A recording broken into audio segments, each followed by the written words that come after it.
السلام علیکم ویورز، آج ہم زبان کے وسطی ہند آریائی دور کی بات کریں گے، اور اس سے پہلے ہم قدیم ہند آریائی دور پر گفتگو کر چکے ہیں، لیکن اس کا ہلکا سا ویو میں آپ کو دے دیتا ہوں کہ جو آریہ قوم ہے، کتابوں کے مطالعے سے ہمیں پتہ چلتا ہے کہ ان کا تعلق وسط ایشیا کے علاقوں سے تھا، اور بہت پہلے تقریباً 3 ہزار قبل مسیح میں یہ ہجرت کر کے ایشیا مائنر یا ایشیائے کوچک جسے ہم کہتے ہیں وہاں چلے گئے، جو اب ترکی کا علاقہ کہلاتا ہے۔ پھر وہاں سے ہجرت کر کے یہ ایران آئے، اور یہ زمانہ تقریباً 2500 قبل مسیح کا ہے کہ وہاں آ کر یہ نسل آباد ہوئی، اور پھر 2500 قبل مسیح سے لے کر لگ بھگ 1500 قبل مسیح تک یہ مختلف اوقات میں شمال مغربی علاقے جو ہندوستان کے ہیں ان کے ذریعے یہاں داخل ہوئے، جو آج پنجاب کا علاقہ کہلاتا ہے۔ 1500 قبل مسیح میں جب یہ یہاں آ کر سیٹلڈ ہوئے تو ان کی زبان جو مقامی زبانیں تھیں، جو تراوڑی زبانیں کہلاتی ہیں، ان کے ساتھ ان کی زبان کا اختلاط ہوا تو ایک نئی زبان صورت پذیر ہوئی جس کو ہم سنسکرت کہتے ہیں۔ سنسکرت کا یہ زمانہ تقریباً 500 قبل مسیح تک چلتا رہتا ہے، اور پھر اس کے بعد سنسکرت زبان میں نحوی، صوتی اور قواعدی سطح پر تبدیلیاں رونما ہوتی ہیں، اور سنسکرت جو ہے وہ مقامی بولیوں یا عام بول چال میں تبدیل ہونا شروع ہو جاتی ہے۔ جب بھی کوئی زبان اب اختتام پذیر ہوتی ہے تو وہ اپنے آپ کو ایک نئی زبان میں متشکل کر لیتی ہے، یا اس کے بہت سارے قواعد اور صوتیاتی سطح پر اور لفظی سطح پر جو چیزیں ہوتی ہیں وہ ایک نئی زبان میں موجود ہوتی ہیں۔ تو سنسکرت کے ساتھ بھی یہی ہوا، اور اس کو بچانے کی بھی کوشش کی گئی، اور پاننی جیسے زرخیز دماغ والے مفکر نے اس کے اوپر اشٹ ادھیائی بھی تخلیق کی، لیکن ظاہر ہے کہ زبانیں ارتقاء پذیر رہتی ہیں، تغیر پذیر رہتی ہیں، ایک زبان سے دوسری زبان تشکیل پذیر ہوتی رہتی ہے، اور تاریخ میں یہ عمل جاری و ساری رہتا ہے۔ 500 قبل مسیح سے لے کر تقریباً 1000 عیسوی تک جو پراکرت تھیں وہ ہندوستان کے مختلف علاقوں میں بولی جاتی رہیں، اور پھر اس کے بعد پھر علاقائی بولیوں میں یہ تقسیم ہو جاتی ہیں، جو آگے چل کر مختلف علاقوں میں ارتقاء پذیر ہوتی ہیں اور آج کل بھی بولی جا رہی ہیں۔ آج کی ہماری گفتگو کا موضوع ہے وسطی ہند آریائی جو دور ہے، جو 500 قبل مسیح سے شروع ہوتا ہے اور تقریباً 1000 عیسوی تک قائم رہتا ہے۔ اس کو ماہرین لسانیات نے مختلف حصوں میں تقسیم کر دیا ہے۔ اس کو کہتے ہیں پہلی پراکرت، دوسری پراکرت اور پھر تیسری پراکرت۔ آج بطور خاص ہم اپنی ویڈیو میں پہلی پراکرت پر گفتگو کریں گے، جس کا زمانہ 500 قبل مسیح سے لے کر 1 قبل مسیح تک ہے، اور اس کی جو نمائندہ زبان ہے وہ ہمیں بدھ مت کا جو مذہب ہے اس کی مذہبی کتابوں اور اشوک کے کتبوں کی صورت میں نظر آتا ہے۔ جو گوتم بدھ کی تعلیمات ہیں اس کا جو علاقہ ہے وہ مگدھ کا علاقہ، اور اس دور میں مگدھ ایک بڑی سلطنت کے طور پر موجود تھا جب گوتم بدھ اپنی تعلیمات اپنے پیروکاروں تک پہنچا رہے تھے، اور اس علاقے میں جو زبان بولی جاتی تھی آج ہم اس کو پالی زبان کہتے ہیں، اور پالی جتنا لٹریچر ہمیں پالی زبان کا ملتا ہے وہ بدھ مت کے مذہب کے توسط سے ملتا ہے، کیونکہ بدھ مت کی تعلیمات پالی میں تھیں اور اس لیے وہ محفوظ رہ گیا۔ پھر یہی زبان جب بدھ مذہب مگدھ کی سلطنت سے باہر نکلتا ہے، مثلاً سری لنکا، برما، نیپال،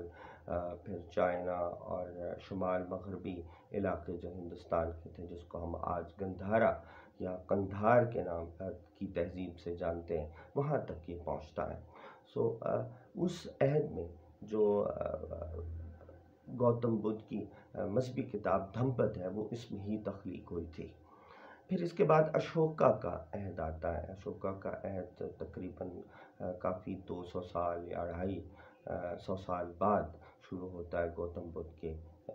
وفات کے بعد۔ گوتم بدھ کی وفات کے بارے میں خیال کیا جاتا ہے کہ وہ 477 قبل مسیح میں فوت ہو چکے تھے، جبکہ اشوک کا جو دور ہے وہ الیگزینڈر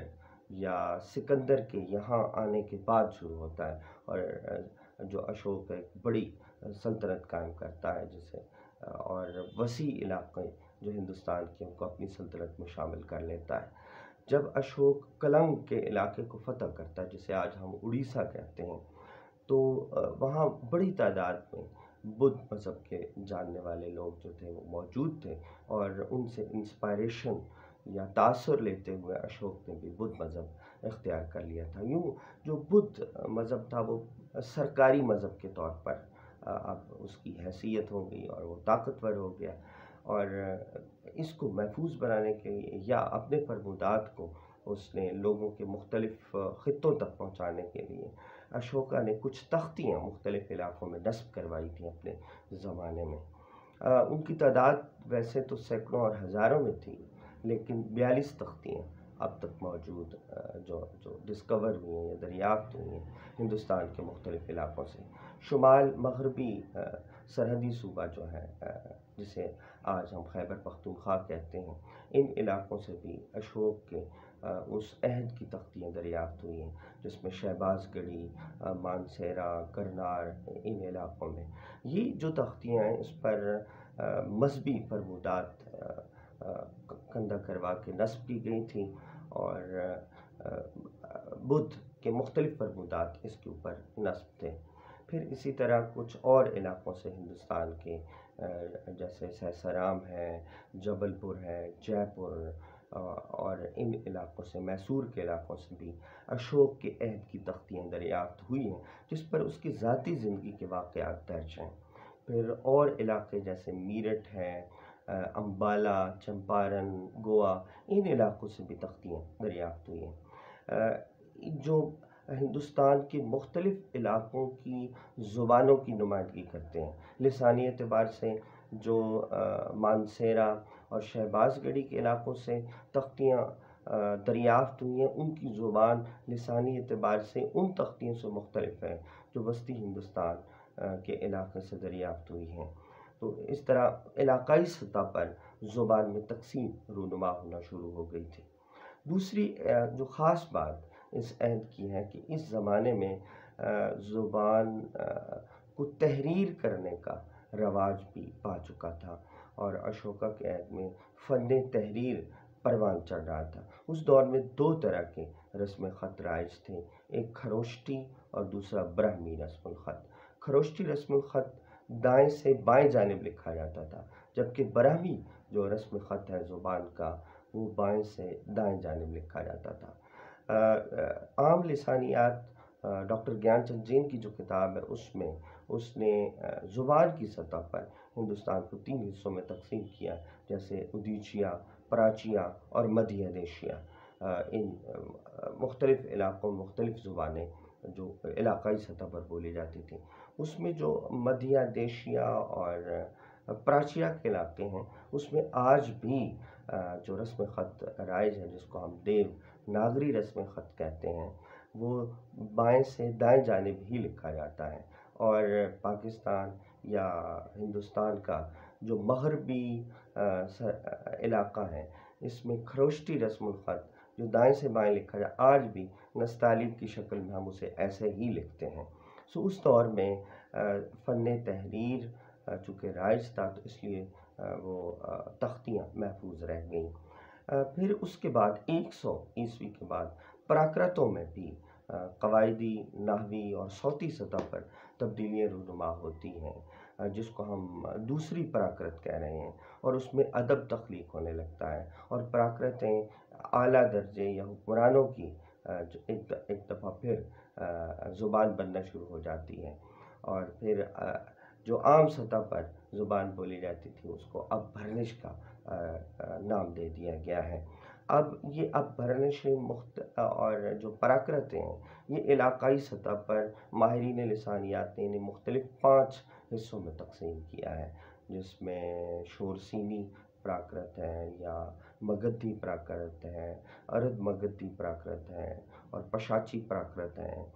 یہ مختلف علاقوں میں بولی جاتی ہیں۔ آج ہم پہلی پراکرت پر جو گفتگو ہے وہ کر چکے، تو دوسری پراکرت کے حوالے سے جس میں شورسینی پراکرت